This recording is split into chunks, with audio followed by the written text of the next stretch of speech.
नमस्कार, आमने सामने न्यूज में आपका स्वागत है। मैं हूं दीप्ति थापा। 4 राज्यों में हार के बाद जो सियासी दांव कांग्रेस आला कमान ने फेंका है वो बिल्कुल सही गिरता दिख रहा है। एक और जहां दिल्ली में कांग्रेस ने आम आदमी पार्टी की सभी शर्तें मानकर सबको चौंका दिया है, वहीं लोकपाल बिल पर जिस तरह राहुल गांधी को करप्शन के खिलाफ पार्टी का चेहरा बनाया गया वो भी काबिले तारीफ था। राहुल बन गए कांग्रेस के हीरो। जी हां, पार्टी की राज्यसभा चुनाव में हुई बुरी हालत के बाद कांग्रेस आलाकमान ने एक बार फिर बागडोर राहुल गांधी को सौंप दी है।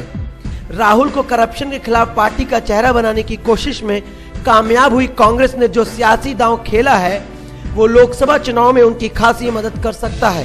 पहले दागी नेताओं को बचाने के लिए अध्यादेश को नॉनसेंस बताकर सरकार को झुकने के लिए मजबूर किया, तो अब लोकपाल को संसद में पास कराने में सक्रियता दिखाई।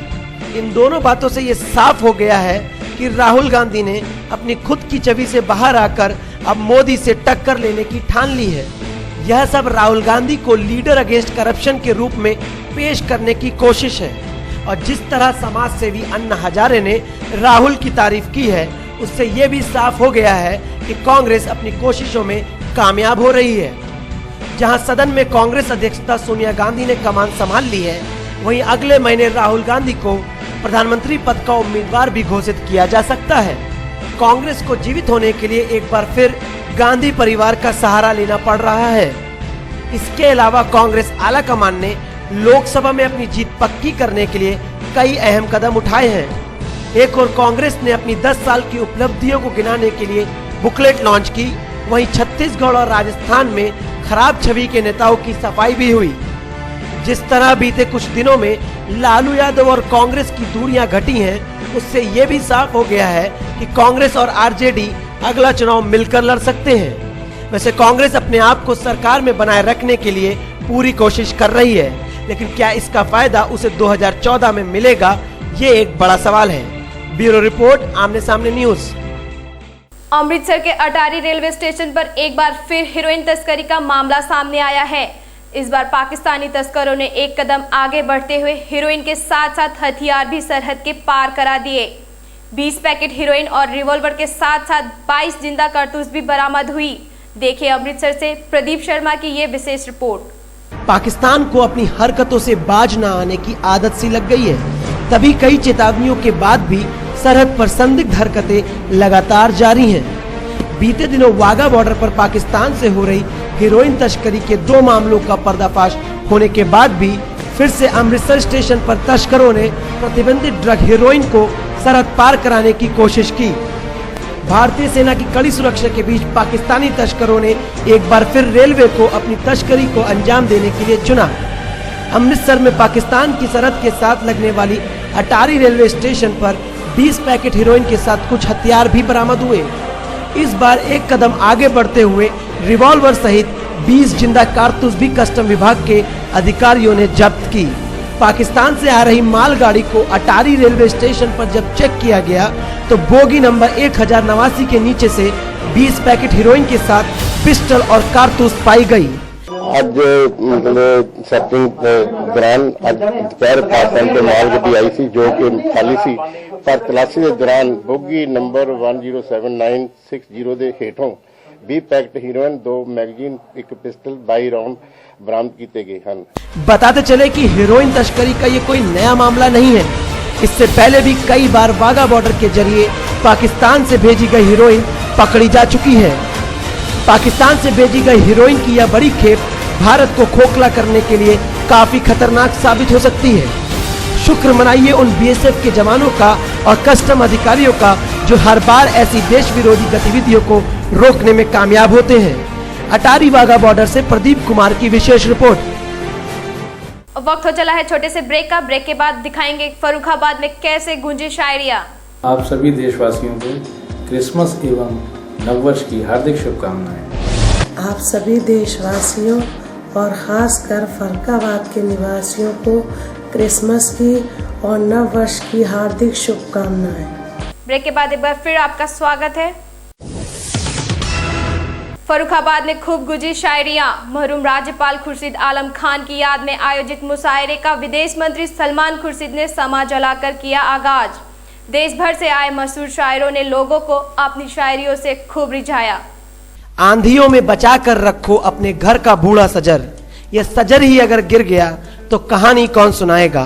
कुछ ऐसी ही शायरियां फर्रुखाबाद में गूंजी।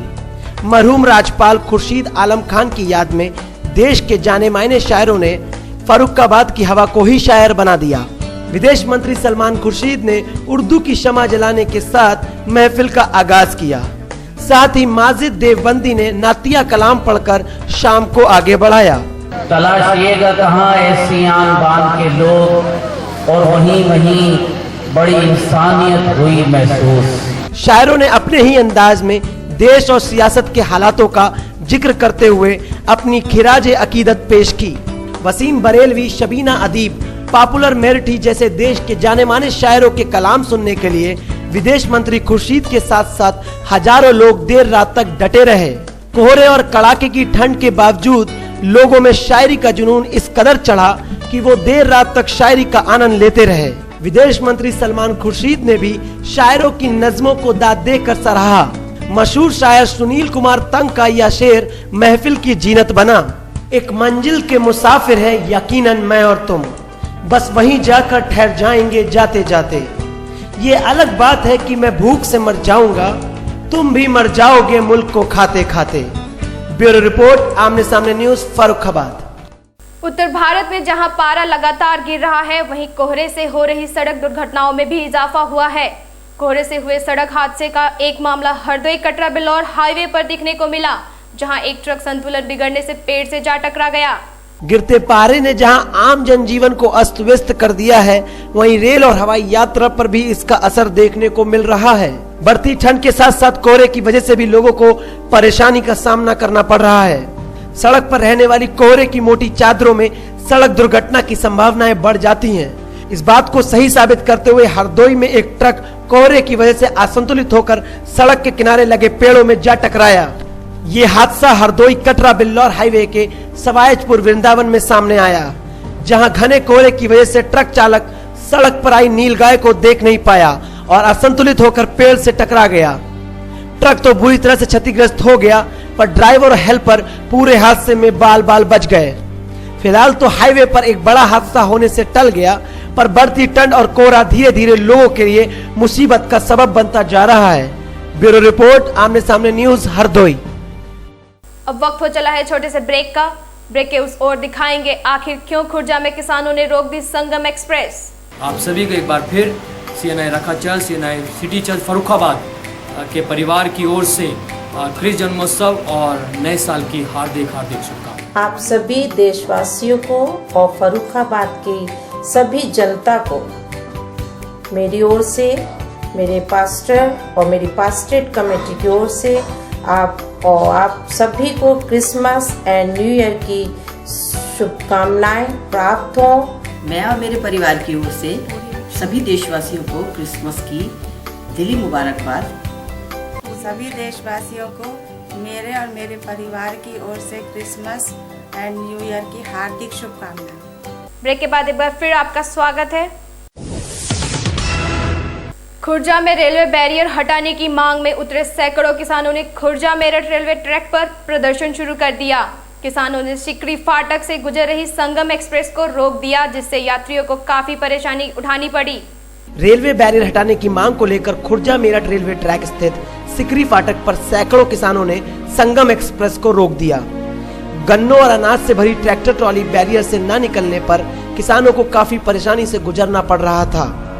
बैरियर हटाने की मांग को लेकर किसान कई बार रेलवे अधिकारियों के पास भी गए, लेकिन अफसरों ने सुरक्षा कारणों का हवाला देते हुए उन्हें वापस लौटा दिया।